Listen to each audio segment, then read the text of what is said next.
Salam Bapak Ibu, Saudara dan Saudari, sahabat-sahabat garam dunia yang terkasih.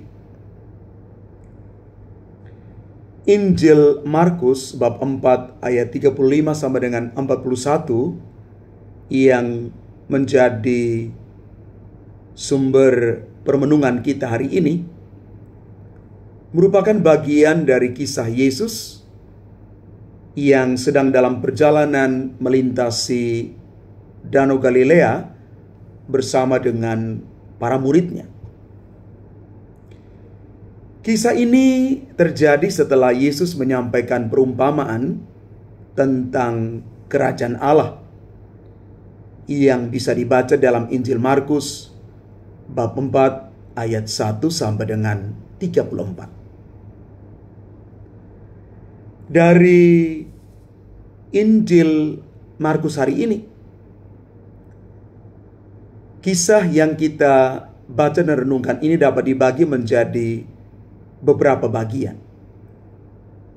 Yang pertama, Yesus dan murid-muridnya melintasi Danau Galilea di dalam ayatnya yang ke-35.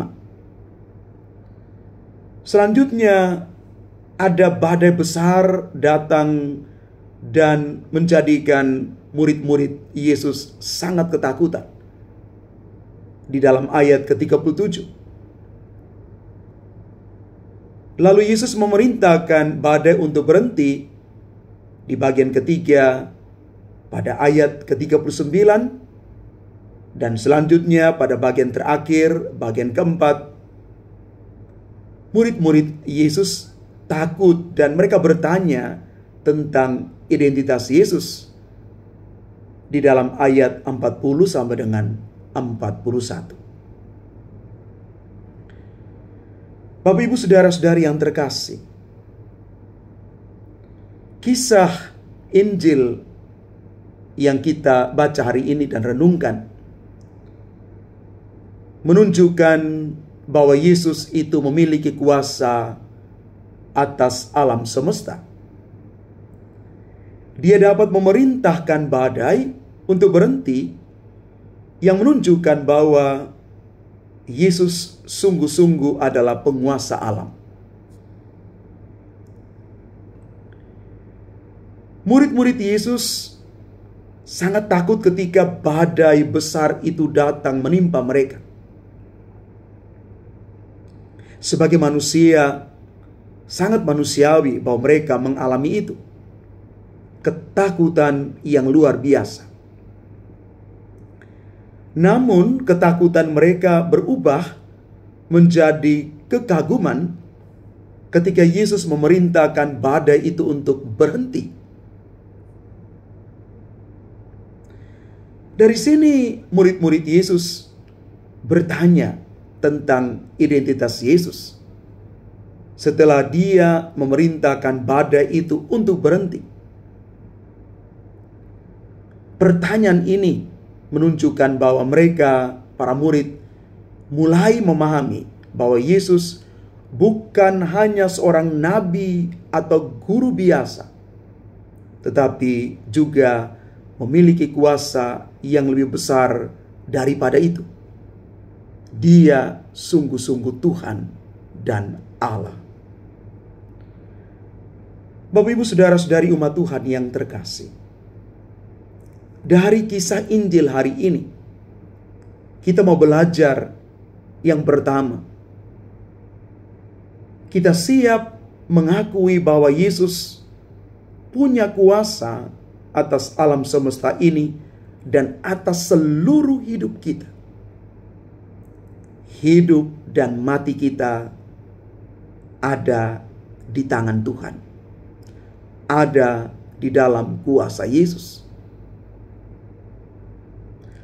Maka percayakan seluruh hidup kita kepada kuasa Yesus itu.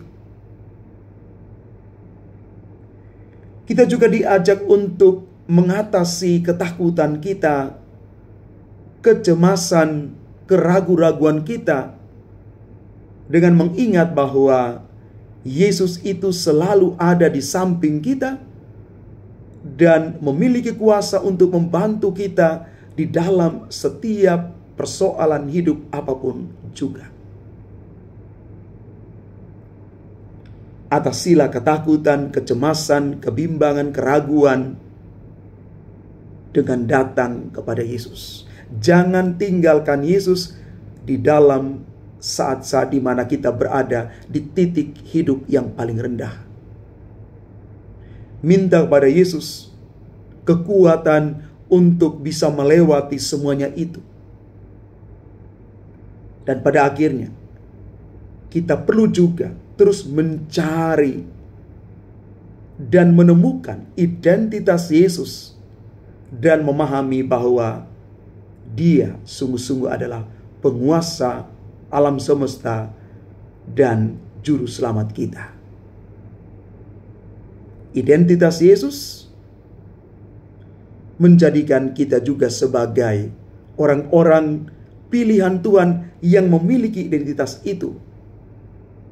Kita adalah pengikut Kristus yang siap dimeteraikan oleh identitas ilahi Yesus sendiri, sehingga kita juga boleh diangkat menjadi saudara dan saudari, orang-orang yang menjadi bagian di dalam hidup dan karya Yesus sendiri. Mengapa? Karena kita mengakui Dia sebagai penguasa alam semesta dan juru selamat kita. Ingat Bapak Ibu, badai apapun pasti akan menerpa kita, dalam bentuk apapun. Tetapi ingat, sebesar badai apapun dalam hidup, jangan takut. Kita punya Yesus. Sebesar apapun masalah yang kita alami, datang kepada Yesus, karena Yesus jauh lebih besar dari masalah apapun yang kita hadapi. Tuhan memberkati kita sekalian. Amin.